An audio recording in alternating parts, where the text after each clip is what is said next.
तो जैसा कि आज आप लोग देख ही रहे हैं कि बिहार में पूरा एकदम इतना चक्का जाम कर दिया गया था मनीष कश्यप के समर्थन में कि आप लोग सोच नहीं सकते हैं कि एक पत्रकार के लिए इतना प्यार किए हमारे बिहार के जनता आज ये दिखा दिया है कि हाँ भाई, जो भी सच्चाई के खिलाफ लड़ेगा उसके लिए हम हैं और ये हमारी जनता है। और ये आज जनता जो अपनी संख्या दिखाई है, इसके लिए सभी को बहुत बहुत आभार है। जैसा कि आप लोगों को पता ही है कि आज आशुतोष कुमार के नेतृत्व में, जैसा कि वो बता रहे थे कि हम 23 मार्च को बिहार बंद का ऐलान करते हैं, जिसमें मनीष कश्यप के समर्थन में रिहाई के लिए मांग शांति पूर्वक धरना दिया जाएगा।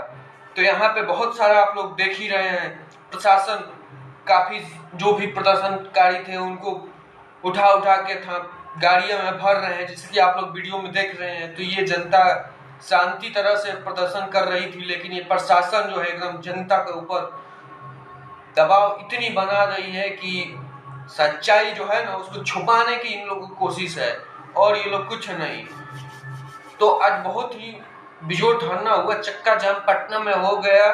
तो ये तो बहुत ही अच्छी बात है कि हमारे मनीष भैया के लिए इतना जनता हर जगह से सपोर्ट मिल रहा है और ऐसा होना भी चाहिए, ताकि ये सरकार को पता चले कि हाँ जनता का क्या पावर होता है और सरकार को ये बात पता होनी चाहिए। और आज जो भी प्रदर्शन हुआ है उससे वो पता चलना चाहिए सरकार को कि हाँ भाई, जो भी हम कर रहे हैं वो बहुत गलत कर रहे हैं और ये सरकार को पता है, लेकिन वो राजनीतिक साजिश के तरह उनको फंसाया जा रहा है। कोई प्रदर्शनकारी थे, उनको बहुत सारे प्रदर्शनकारियों को उठा के जेल में भी डाल दिया गया, उनके ऊपर गलत तरीके से FIR किया गया, फिर उनको भी फंसाया जा रहा है। तो इतनी सरकार, घटिया सरकार से ये उम्मीद नहीं लगा रही थी कि जो अच्छे के लिए समर्थक है उसको भी फंसाएगी।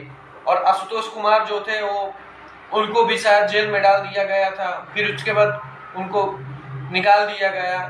तो यही है हमारे बिहार पुलिस। शर्म आना चाहिए आप लोगों को। जब कोई अपराध करता है तो आप लोग इतना क्यों नहीं एक्टिव रहते? जब एक सच्चे इंसान के लिए जो कोई गलत कोई काम नहीं करता है उसके लिए आप लोग इतना कर रहे हो।